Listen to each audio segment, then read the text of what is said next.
thank you so much for making time for me. I got to ask you right off the top, how are you doing? Because as we speak, the world is still dealing with the coronavirus in so many different versions and fashions and, what's going on around the world. How are you doing in the parts where you are? How is your family doing?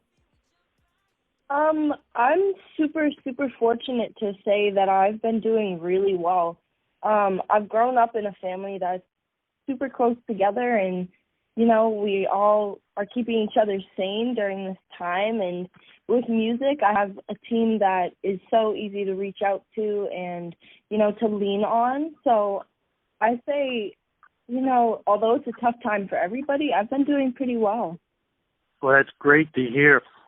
And congratulations on the new music, and thank you for releasing it because, as we speak, it's summertime. We need those summer hits, but we can't react to the summer hits as we would in the past. So it's great that you're putting out music that we can get our minds off, at least for a few minutes, off of the way things are these days. What was your thinking when, with all of this going on, did you ever think, maybe we should wait, or was it one of those where it's like, you know what? It's summertime. People need to have a good time. Let's get this music out. I think I've just been so anxious to release some music, and because I really wanted everybody to enjoy it as much as I wanted to enjoy it. And so I think me and my team were just like, you know what, it is a tough time, and it's definitely, not a normal time to be doing this, but let's do it anyways because it is summer and it is that time of year, and these songs are super summery, and, although we can't go out and enjoy them together, people can still enjoy them on their own. So I think that was my team's thinking for these songs, but yeah, hopefully it'll start to be over and people can enjoy my songs together. Well, I'm just curious, though, when were the songs written? Because I've had a chance to listen to them. We're going to talk about the songs in a second. But when were they written? Because they do have a very summer feel. Thank you. My songs were written by a Grammy-nominated writing duo, Lady and the Tramp. And they, I'm pretty sure they were written about last year, around that time. And they were also recorded, I believe it's the tail end of 2019. Wow. Well, you know what? I think it was one of those heaven-sent kind of things where it was like, let's hold on to this. Let's release it when we really need it. This is definitely the time we really need great music. So, again, thank you for that. You. But I want to get into your great career, too, and how it all began, too, the love of music. Where did that all start for you? So it's kind of funny, actually, because my family, I am the only one who has ever wanted to do anything in music or, even picked up an instrument or sing. So it's kind of funny how it all began. I, just kind of fell in love with singing, and my mom tried to convince me to get a vocal coach for a long time, and I always was, against it for whatever. I was sick. And eventually she convinced me, and I started to, sing for more than a little bit of fun. And I got into singing the national anthems for big sports games like Patriots, New England Revolution, Celtics, Red Sox, NASCAR. And those, I was super young, and I eventually wanted to do more than just the national anthem, obviously. And so I met my manager, Billy, and we just started working together, and I started working with Jeff Timmons from 98 Degrees, and eventually I started working with KG from Naughty by Nature and Vinny from Naughty by Nature, and that's kind of where I am at right now. And now, I'm sorry to interrupt. I want to jump back a little bit when you talked about the national anthem. I want people to realize. Now, how old were you when you were doing that? I was 11 when I started doing that. Okay. Now, here's the thing people don't realize. When someone like yourself is singing the national anthem, they've seen people, break down or, it can be a tough gig. But people don't realize, number one, there's a delay that goes on when you are singing. And two, when you have such a vast audience like that, it can be nerve-wracking. What gave you the confidence to be able to conquer both of those demons and be able to perform at such a stellar stage? I'm not gonna lie. The first time I ever performed at Gillette Stadium, I was so nervous because I had only done, like my brother's basketball games at the high school, and so going from such like a small audience to so many people you can't even like see their faces, they're so far away, was insane. I wanted to throw up at 11 years old looking around, and the delay was also so difficult to get the hang of at 11 years old because I'd never worked with that before, and I just took my time and did what the sound guys were helping me with, and I got through it. And once I started singing, I just looked around and I was just like, I have no reason to be nervous. I'm meant to be here right now, and I should be enjoying this instead of taking the time to be anxious about it. Absolutely true. I wanted to point that out for folks because, a lot of people see the end result of singing careers when they see the big stages and the red carpets and the awards. They don't think about the things that an artist like yourself has to go through leading up to that. Now, talk about leading up to that. 98 Degrees, I've interviewed many, many times. How did you get hooked up with Jeff? How did you guys meet up?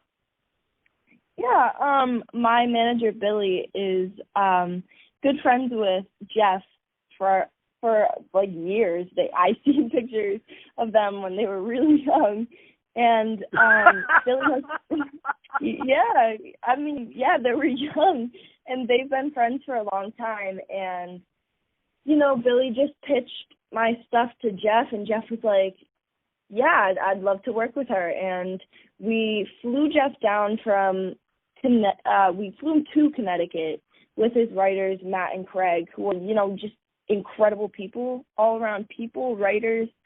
And I worked with them for a good amount of time. We recorded a ton of songs together, and the timing was never right for releasing those songs, but we're going to work together in the future as well, and we still remain great friends to this day. And we've done performances on stage together as well, which is something that was new to me that Jeff introduced me to.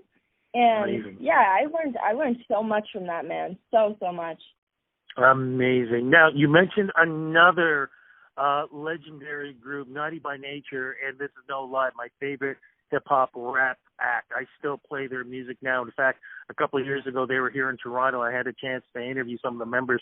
How did you end up with that team, and what has that team done for you musically and professionally?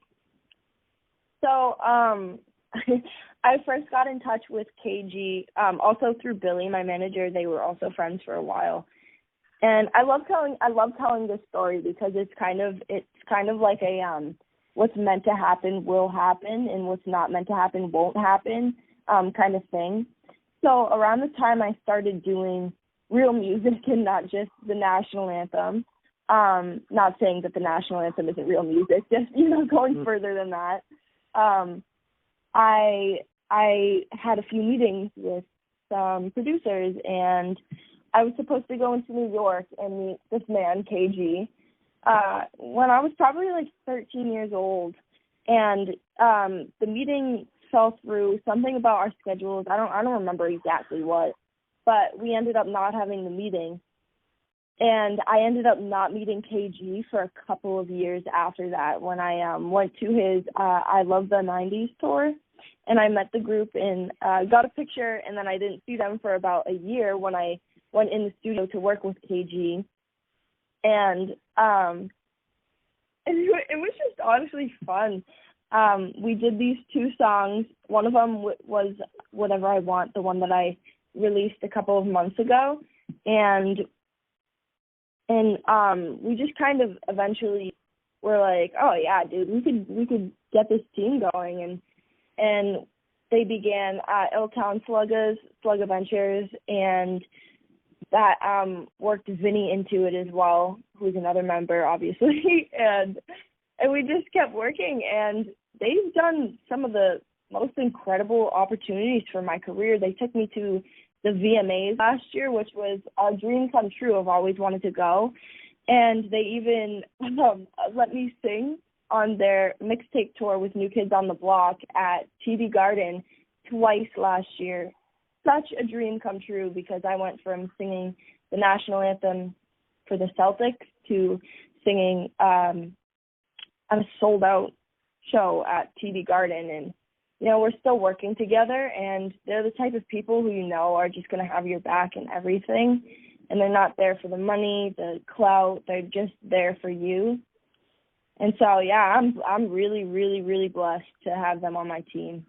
So when it came down to your music, of course, you know, you want to connect with the younger folks. But because you were working with legends of old school, was there a little bit of mix of, you know what, yeah, I'm young, I want to get the young folks out there and partying, but at the same time, I want to show respect to what the old school club was doing and bringing that in, too, so that it doesn't matter what generation you're talking about, everybody is going to have a good time with your music. Right. No, you're exactly right, and I couldn't have said it better myself, because, you know, I'm not 18 yet. I'm still 17, so my target audience is obviously going to be, you know, my peers and the people younger than me, but I'm working with Naughty by Nature and 98 Degrees, and their target audience is obviously people that are older than me and, you know, like my mom.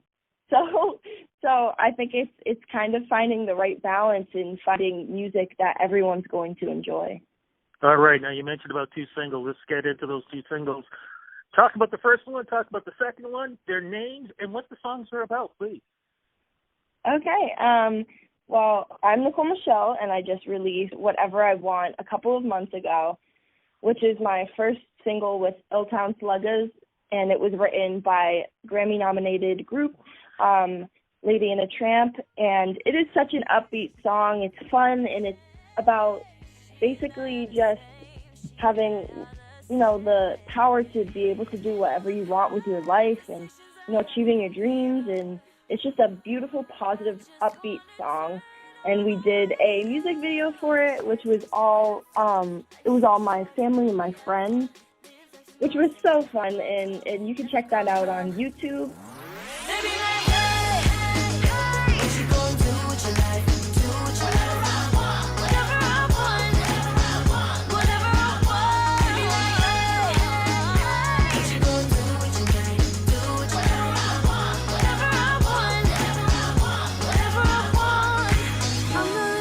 And after that, I released a song called Phenomenon, and it's written by Cortland Jackson and Eric Hall, and it is kind of a different vibe, I guess you could say. It's a little bit more R&B / hip-hop than pop, and it's really, you know, low-tempo, and it's really fun, and I really like it, and it's R&B. And we also just filmed a music video for it, which will be released very soon.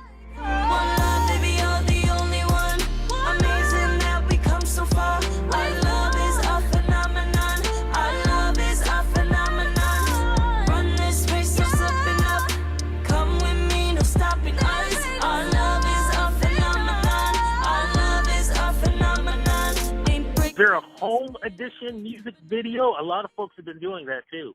Meaning, of course, because we're dealing with the coronavirus. What's that? Yeah.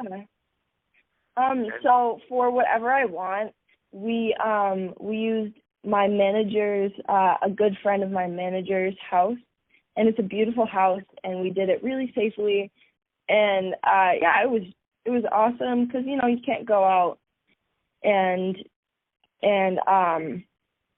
film at, you know, regular places. And we also did a lyric video for that song at my actual house and with my family. And we also did Phenomenon was up at my cousin's lake house. So, you know, we've been making it work, definitely. That's the way you do it. Now, with two great singles, is an EP or an album going to follow? I'm pretty sure you can expect an EP very soon. Fantastic. Love that. Now, because virtual performances really are the only thing we're going to be able to get these days, will we be seeing you performing any of these great songs or other songs on online websites or, any other social media platform? I'm sure you will. I've been doing a few kind of online live performances, which are kind of tough, to be honest with you. But I'm looking through it, and you can definitely check out covers and, just content on my Instagram at Nichole Sings. And my YouTube, I have a lot of content coming out. So that's on just Nichole Michelle. No, and I hear you loud and clear on that one. I think one of the things that we've all come to realize is as much as, this is great to have this kind of technology to have these performances happening, there's nothing like seeing an artist live and having people come together. So hopefully sometime soon it'll be safe enough for us to do this. But in the meantime, though, with anything that you're doing, social media is the place to go. Where do we go to follow you? Definitely. You can follow me at Nichole Michelle Sings. Fantastic. Thank you so much for speaking with me. Thank you for the great music. Thank you for doing this during this tough time. Oh, before we go, too, is there any message that you want to talk to any of the young folks out there? Because as we talked about, the coronavirus is going on out there. As you know, racism is out in the forefront, and people are talking about this. Young people are seeing all these crazy videos that are going up and seeing things on the news, not knowing what's true, what's not true. It can be a very scary thing every time you.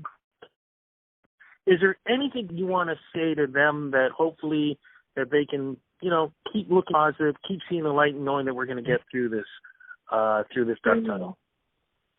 Yeah, I mean, during this time, this is an insane time in, history, but especially being a part of the younger generation. I think there's so many things just going on that it's hard to see the positive in all of it, and I think that's something that we need to work on doing is seeing the positive, even though it's stupid, but something that's helped me is looking at the positive of quarantining, and this is time to get into your creative zone or just focus on yourself more. This is a perfect time to do that, pick up new skills, and I think that's something that everyone would benefit from is just looking for the positive in everything, because it's so easy to get caught up in the negative, Exactly. If you want to stay out of the negative, listen to your music. That'll keep you out of there. That definitely will keep you in a good frame of mind. Thank you again so much for the interview.